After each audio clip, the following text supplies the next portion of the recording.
Madame, Monsieur, bonsoir. Merci de votre fidélité. À la une ce soir, à Matadi, de resellers ont 15 jours pour restituer les biens achetés auprès des Koulouna, aujourd'hui transférés à Kanyama-KCC. Ils étaient arrêtés dans la ville de Matadi.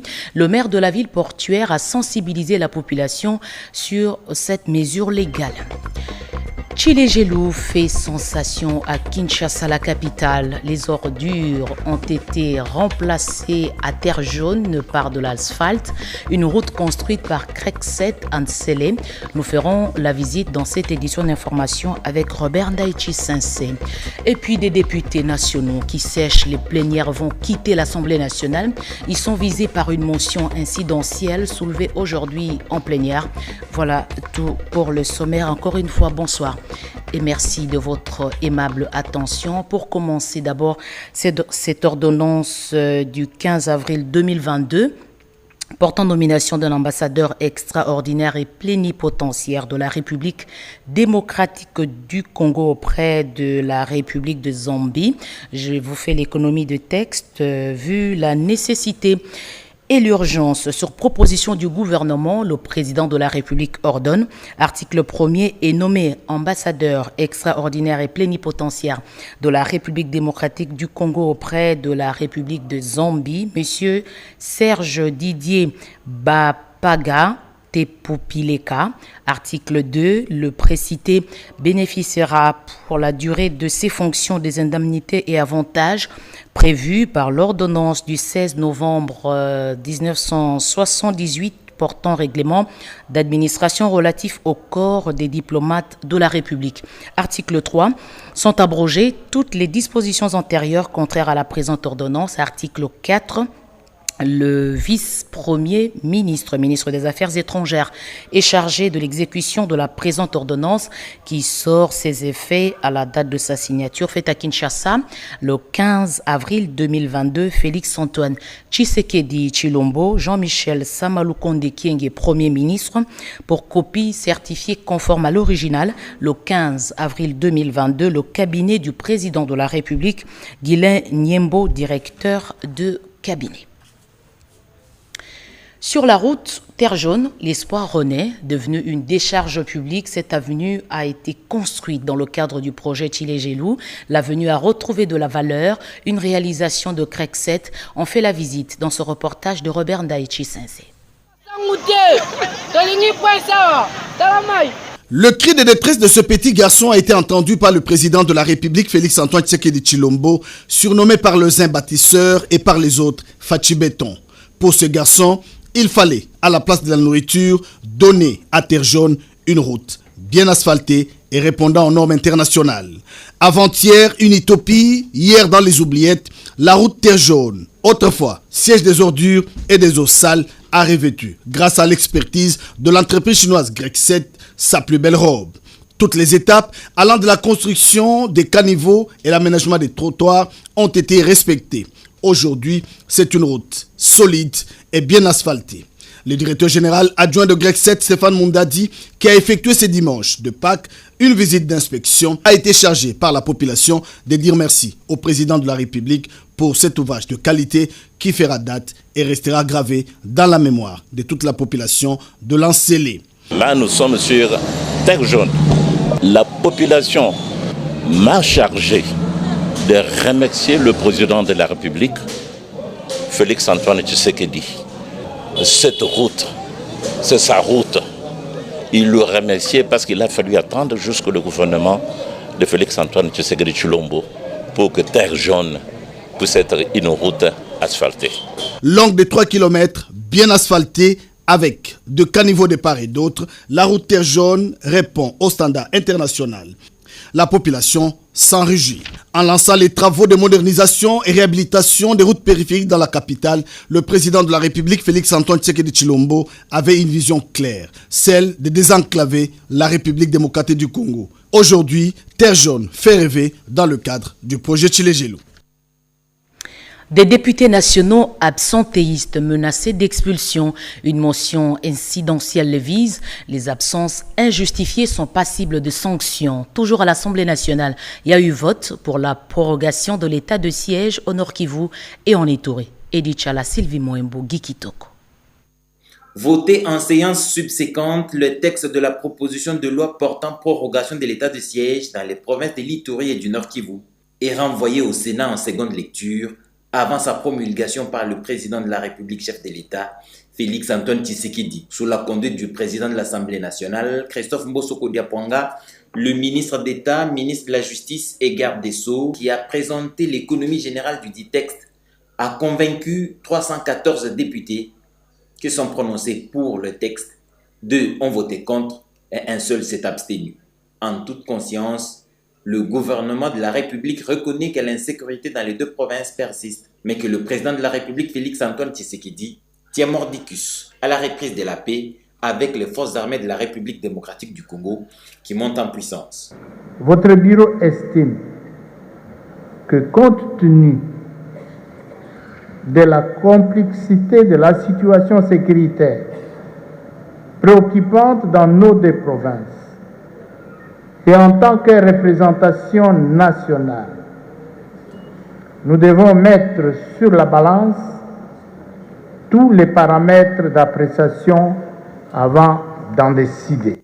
Par motion incidentielle, l'honorable Odiane est revenu sur les exigences d'un agent public de l'État comme les députés nationaux qui doit participer à tous les travaux de l'Assemblée nationale, faisant la lecture combinée des articles 121, 69 et 95 du règlement intérieur et 110 de la Constitution de la République. Le motionnaire évoque les sanctions des absences injustifiées aux plénières. Les absentéistes seront tout simplement renvoyés de l'Assemblée nationale. Alto tribalisme, la MONUSCO est sensible à cette question. Bintou Keïta, numéro 1 de la mission onusienne au Congo, a eu des échanges avec le président du Sénat. Autre matière, la situation sécuritaire, la réforme de la loi électorale. Sandra Nyangita Bogelo Kimpianga Denis Kongi.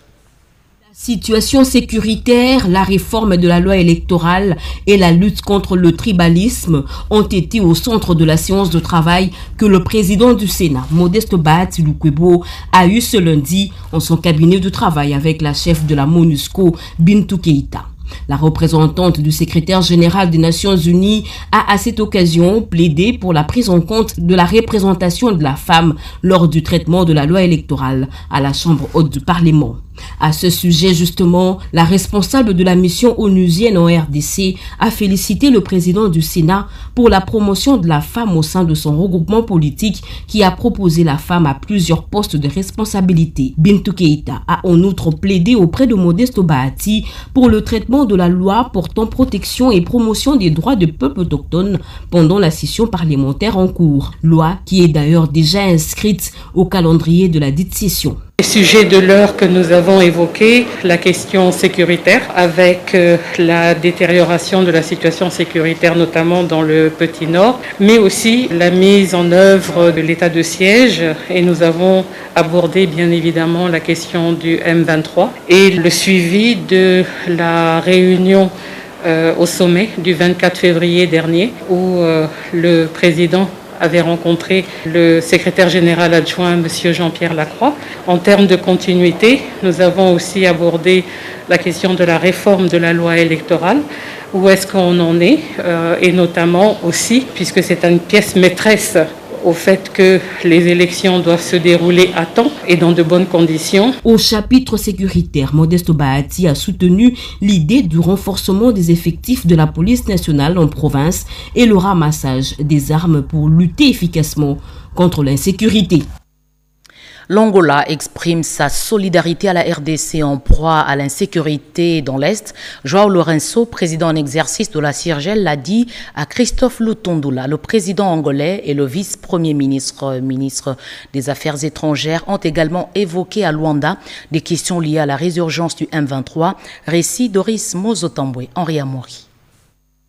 Le vice-premier ministre, ministre des Affaires étrangères et de la coopération internationale, Christophe Lutundula Pala Pala, était porteur d'un message du président Félix Antoine Tshisekedi Tshilombo à son homologue et frère, le président de l'Angola, Joao Lourenço. Il a fait un aperçu général de la situation sécuritaire à l'est de la République démocratique du Congo et la résurgence du mouvement M23.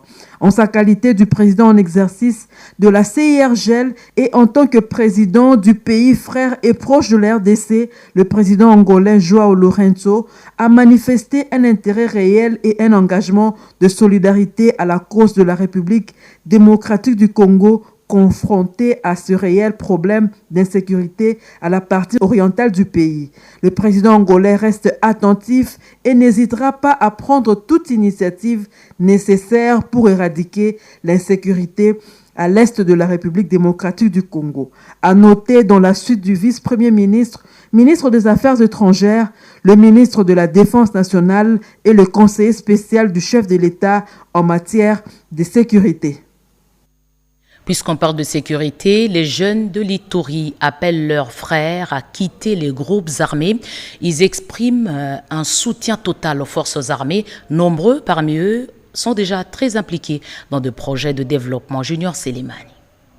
Menés par le gouverneur militaire de l'Ituri sur les plans sécuritaires et de développement, ne cesse de bénéficier du soutien et d'encouragement de toutes les couches de la population. Les différentes structures de jeunes réunies au sein de l'Union de jeunes congolais pour le changement ne sont pas en reste au cours d'un échange avec le commandant des opérations militaires en Ituri le vendredi 15 avril. Ces jeunes lui ont apporté leur appui et promettent de s'impliquer dans la recherche de la paix. Nous, les jeunes, dans le cadre des projets que nous exécutons dans la ville de Bunia, les jeunes avaient émis le vœu de voir que nous puissions descendre sur terrain pour que nous puissions échanger avec les jeunes qui sont à risque dans des territoires où les atrocités sont en train de battre record. Dans la foulée, ces jeunes appellent leurs congénères encore actifs dans les groupes armés à rejoindre le processus de paix en déposant les armes. Nous voulons que les jeunes soient unis. Ça ne sert à rien de se combattre mutuellement pour des miettes ou pour des petits postes. Nous voulons l'unité de la jeunesse iturienne. Quand nous sommes réunis à un seul homme, nous pouvons combattre l'ennemi. Et les jeunes qui sont dans des brousses, nous leur demandons d'entamer et de venir continuer avec le processus de paix que le gouvernement central et qu'avec les communautés locales et les gouverneurs ont déjà entamé pour que nous puissions retrouver la paix. Donc, ça ne sert à rien de continuer à penser du tas dans la brousse parce que nous perdons notre temps. L'important maintenant, c'est que nous puissions voir un Ituri meilleur, un Ituri qui prospère, qui part vers le développement. Il faut le dire, près d'une année après l'instauration de l'état de siège en Ituri, de nombreuses réalisations sur les plans sécuritaires et de développement sont à mettre à l'actif de l'administration militaire sous le leadership du lieutenant général Luboyanka Choma Johnny. Ces efforts ont permis de rétablir la paix dans plusieurs coins de la province et améliorer les conditions socio-économiques de la population de l'Ituri. Des biens volés doivent être restitués à la police à Matadi d'ici 15 jours. Passé ce délai, les receleurs seront arrêtés. Beaucoup de Kuluna transférés à Kanyamaka CC, qui étaient arrêtés à Matadi, avaient dérobé des biens et les ont vendus à des particuliers. L'appel est du maire de la ville portuaire, Pierombo Saïdi. Les derniers transfèrements de jeunes Congolais spécialisés dans le banditisme urbain et la délinquance juvénile vers les sites de Kanyamaka CC dans les Olomami, contingent comprenant également une centaine de jeunes venus de la province du Congo central après la traque organisée par la mairie de la ville de Matadi et les différents services de sécurité provinciale dans les quartiers périphériques de cette cité portuaire. Une situation qui a vu le maire de cette cité socialiser positivement ses concitoyens afin d'éviter le statut judiciaire des receleurs de biens à travers ces moratoires. Vous lancez les communiqués.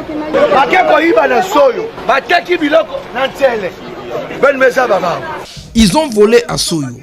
Ils ont vendu en Tsélé.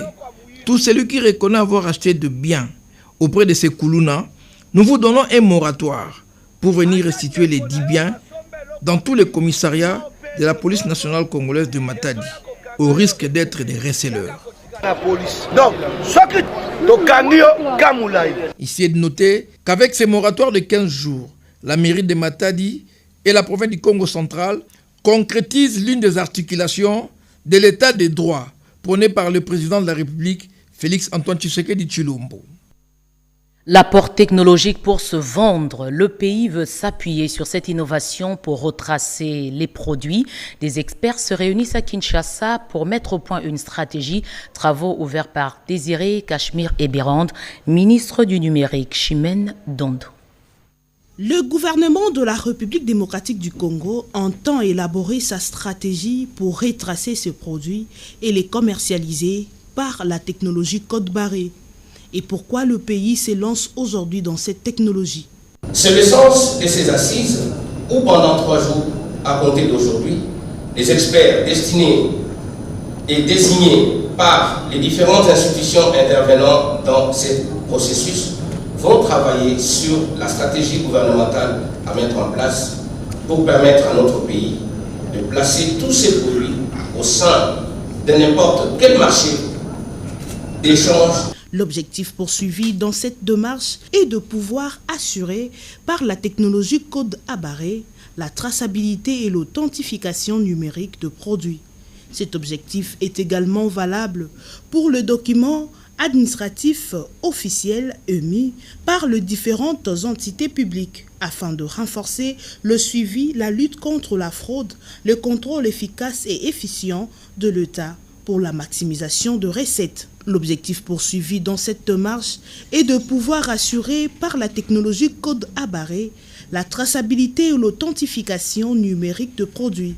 Cet objectif est également valable pour les documents administratifs officiels émus par les différentes entités publiques afin de renforcer le suivi, la lutte contre la fraude, le contrôle efficace et efficient de l'État pour la maximisation de recettes.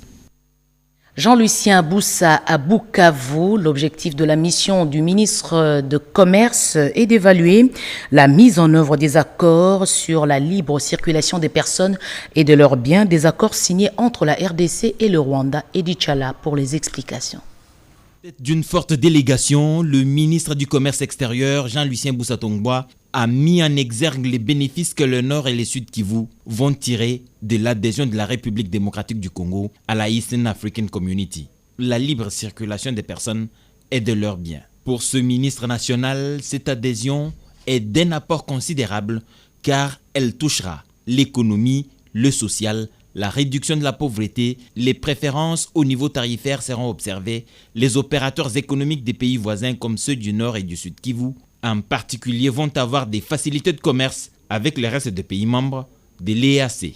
Jean-Lucien Boussa a été ravi d'apprendre que les travaux de construction des bâtiments administratifs à la frontière aux Zézé 1 évoluent bien et a confirmé l'inauguration de ces bâtiments modernes pour bientôt. Une bonne connexion avec les pays voisins sera mise en place et cela fait partie du combat du gouvernement de la République démocratique du Congo. Le commerce étant l'un des piliers de la croissance économique d'un pays, les infrastructures modernes doivent être construites au niveau des frontières afin de répondre valablement aux standards internationaux.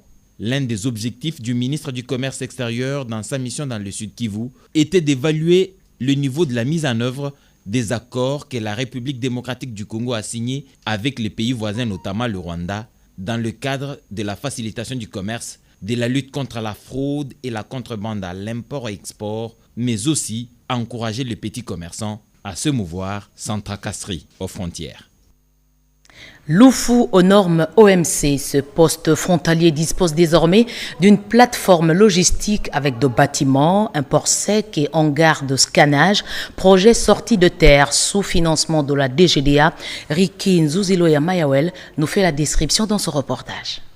Le Congo central par Lufu bénéficie désormais des meilleures infrastructures pour les services habilités à ce poste frontière avec l'Angola. Une plateforme inaugurée depuis le 9 avril 2022 au nom du chef de l'État par le ministre des Finances Nicolas Kazadi, qu'entourait le gouverneur par intérim de cette province et la directrice générale de la DGDA qui a financé les travaux, la très dynamique Kawanda Waloom, Jeanne Blandine. Il ne fait l'ombre d'aucun doute que cet ouvrage, résultat des efforts consentis pour la modernisation du bureau de Lufu, contribuera à l'amélioration des conditions de travail des douaniers, à la lutte contre la fraude douanière et accisienne sous toutes ses formes, avec pour conséquence l'accroissement du taux de réalisation des recettes du Trésor. Nos installations douanières étant mises à niveau, désormais, il ne sera plus question du déséquilibre longtemps déploré dans les relations de coopération entre la douane sœur de l'Angola et la DGDA.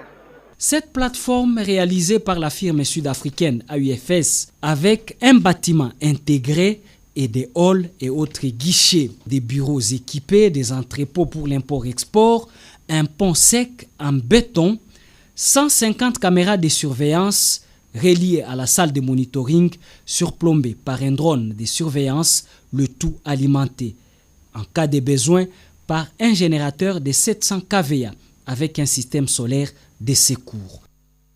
Santé, Ebola sous surveillance à l'Équateur. Pour prévenir la résurgence, un projet de réponse multisectorielle post-Ebola a été lancé sur place. Action menée par le ministre de la Santé publique, Jean-Jacques Mbongani. Séverine Pascal Katanda.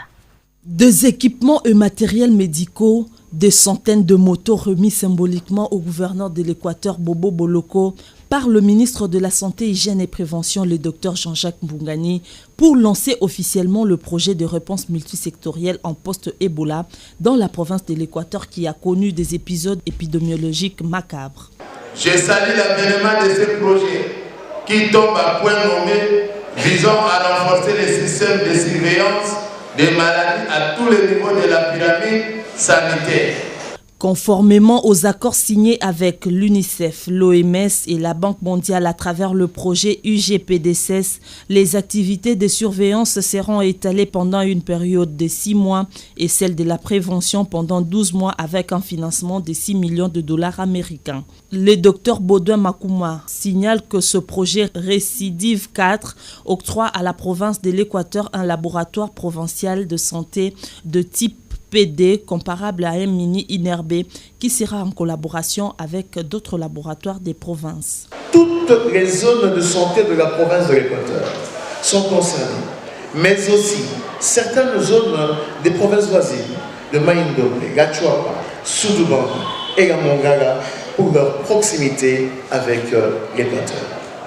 Je mets en garde quiconque qui se permettrait de mal gérer ce financement sur les intrants, et celui qui s'hasardera s'attirera la rigueur de la loi. Ce projet de réponse multisectorielle en post-Ebola est un appui pour la bonne résilience contre l'épidémie à virus Ebola dans la province de l'Équateur. Les services d'intelligence travaillent pour préparer le séjour du pape en République démocratique du Congo. Différents compartiments se sont réunis à l'école de guerre. La télévision nationale mettra toute son expertise en jeu pour une meilleure couverture médiatique de cet événement. Diane Balaka. Séjour de sa sainteté, le pape François en République démocratique du Congo, annoncé pour le mois de juillet prochain 2022, a fait l'objet d'une table ronde de sécurité intérieure organisée le 14 juillet dernier à l'école supérieure des guerres. Plusieurs intervenants émanant de différentes structures ont chacun en ce qui les concerne exposé les missions et attributions de chacune des structures pour la réussite du séjour papal en RDC. Intervenant du haut de la tribune au nom du directeur général par intérim de la RTNCB, Lidé Bunga, son assistant, le directeur Ramazani Koulimouchi, Jean-Paul, a scindé son intervention en 3 parties. D'abord, en survolant le mission résolue à la RTNC, ensuite ses attributions et interactions sociales, et enfin la protection médiatique de sa sainteté, le pape François en RDC, tout en plaidant en rapport avec les difficultés techniques dues à l'état des équipements. Cependant, nonobstant sa bonne volonté de bien servir, la RTNC fait face à de sérieuses difficultés techniques dues à la vétusté de ses équipements. Cela n'empêche pas tout de même que nous puissions parler des missions qui sont révolues à la RTNC, comme les missions traditionnelles d'informer, d'éduquer, de divertir. Aujourd'hui, la mission principale est celle de la couverture audiovisuelle, donc de la grande visibilité de l'événement du séjour papal dans notre pays. La RTNC s'engage à assurer la bonne couverture médiatique du séjour du pape dans la capitale Kinshasa et dans la ville de Goma dans l'est de la RDC, avec ses 3 grandes chaînes de télévision, la RTNC 1, la RTNC 2 Développement et la RTNC 3 Institution, tout en les régulant dans ses stations provinciales et sous-stations disséminées à l'intérieur du Congo profond. Ajoutez à cela le portail rtnc.cd pour la couverture et la diffusion en ligne. Politique, Augustin Kabouya prêche par l'exemple. Le secrétaire général de l'UDPS s'est rendu hier à sa cellule telle que l'exigent les statuts du parti présidentiel. Désormais, il en sera ainsi. Alain Bikaï. Plus rien ne sera comme avant au parti d'Étienne Tshisekedi Moulumba. Le secrétaire général de l'UDPS était avec le président cellulaire de cette formation politique pour leur donner les orientations et les instructions pour la gestion efficiente de ces partis à la base. Tout membre de l'UDPS sans distinction doit être identifié dans sa cellule et la nouvelle carte du parti sera octroyée qu'aux membres enregistrés à la base. La base, c'est la cellule. Ce n'est pas au niveau des amis d'Augustin Kabouya ou les amis de Félix Tshisekedi, non. L'adhésion s'est faite au niveau de la base. Tokopesa lisusu bakarte ndenge topesa ki yango wana te. Ezala totambola kano butumoi. Ezala ngai moko na kokende kozwa carte na ngai ya membre na cellule de résidence na ngai. C'était aussi l'occasion pour les numéro 1 de l'UDPS de mettre les troupes en ordre de bataille pour les échéances de 2023. Les gestionnaires de ce parti à la base ont été également sensibilisés sur la loyauté au chef de l'État, la tolérance et l'unité au sein du parti. Pour couper court à la campagne d'intoxication menée par certains membres de l'UDPS contre les chefs de l'État, une équipe est mise en place pour identifier tous les membres exerçant un travail pour les comptes de ce parti au sein des institutions de la République, a annoncé le secrétaire général de l'UDPS. 2 compatriotes récompensés pour leur combat contre la corruption. Il s'agit de Luzolo Bambi, ex-conseiller spécial en charge de la lutte contre la corruption et blanchiment des capitaux de l'ancien président de la République, et de Saint-Augustin Mwendambali de l'Observatoire de surveillance de la corruption. Ils ont reçu des médailles d'or de mérite civique décernées par la chancellerie Bobo Samba. Des médailles d'or de mérite civique décernées au professeur Luzolo Bambilesa et Mwendambali Saint-Augustin viennent récompenser des années de loyaux services rendus à la nation dans le domaine de la lutte contre la corruption. Des temps forts de cette cérémonie, l'on retiendra le parole du chancelier des ordres nationaux, le général-major André Matouté Zoulois. En vertu de pouvoirs qui nous sont conférés, nous vous décernons ce jour la médaille d'or du mérite civique pour vos bons et loyaux services rendus à la nation congolaise. Il a ensuite décerné au nom du président de la République, grand chancelier des ordres nationaux, le médaille d'or de mérite civique aux heureux récipiendaires. Chacun d'eux n'a pas hésité un instant de dire merci à la nation et au président de la République. Remerciements à son Excellence, Monsieur le Président de la République, Félix-Antoine Tshisekedi, pour avoir autorisé expressément la chancellerie à nous octroyer cette médaille. Il est rare de jeter un coup d'œil rarissime à l'endroit des gens qui sont chargés d'une délicate et complexe mission d'arracher un morceau de steak se trouvant dans la gueule d'un loup. Telle a été notre tâche. S'en est suivi la reconnaissance du président de la Commission nationale des droits de l'homme, CNDH. Mwamba Mouchikonke a invité les lauréats à continuer d'être au service de la République. À la chancellerie, il a été exhorté de mettre en orbite les valeurs citoyennes du pays. La cérémonie du jour est la conséquence d'une série d'enquêtes et sondages initiées par la Commission nationale des droits de l'homme sur les 2 personnalités. La SNEL SA, département de distribution de Kinshasa, informe son aimable clientèle que suite aux travaux prévus sur la ligne 132 kV Zongo-Badiadingi, la fourniture de l'énergie électrique sera interrompue ce mardi, demain, 19 avril 2022, de 8h30 à 18h dans certains quartiers des communes ci-après, Mongafula, Ngaliema et Selembao. Toutefois, le rétablissement de l'électricité pourra intervenir aussitôt que les travaux prendront fin. Pour toute information utile, les centres de vente et services ainsi que le call center 177 et 188 sont à la disposition de la clientèle. La SNEL SA présente ses excuses pour ce désagrément. Justement, la SNEL veut protéger ses équipements au Congo central. Un nouveau dispositif anti-incendie vient d'être installé à Inga. Reportage de Yvette Makuntima. Si l'on s'en tient seulement aux équipements ultramodernes et à la taille de cette infrastructure nouvellement construite, les postes de dispersion d'Inga offrent plusieurs avantages et une option de plus pour le contrôle et commande pendant l'exploitation de l'énergie électrique produite par Inga 1 et 2. Ajoutez à cela un poste en plein air, des outils qui nécessitent une protection optimale. Hormis l'extincteur, l'acquisition d'un nouveau dispositif anti-incendie à jet d'eau constitue un atout. Ces derniers est composé d'une pompe centrifuge de 20 chevaux connectée à 3 tuyaux de 3 pouces munis d'une crépine du genre tamis pour empêcher la saleté d'accéder, car l'aspiration s'est faite dans le fleuve à près de 50 mètres de profondeur. Une salle de commande et un bassin de mise en charge de 10 mètres cubes érigés dans l'enceinte du PDI avec une distance de 680 mètres. Ces dispositifs comptent plus de 20 bootings. Ces travaux étant déjà vers la fin, nous sommes venus pour tester l'efficacité du dispositif installé par la société Mefribosset. Acquis sur fonds propres de la Direction générale de la SNEL SA, ces dispositifs anti-incendie est l'un des meilleurs. Nous avons non seulement réhabilité nos installations, nous ne l'avons pas aussi seulement modernisé, mais nous avons pris toutes les dispositions de manière à ce qu'on ne connaisse pas les situations qu'on a connues par le passé. Toutes ces réalisations concourent à l'amélioration de la desserte qui évolue graduellement, tenant compte de la demande toujours croissante. Merci Cédric Keninambo. Ce journal est terminé. Madame, Monsieur, merci de l'avoir suivi à travers le monde. Vous nous avez pris en cours. Je rappelle ce délai de 15 jours accordé aux resellers pour restituer les biens achetés auprès des Kuluna à Matadi. Ces Kuluna qui ont été transférés il y a quelques jours à Kanyamaka CC.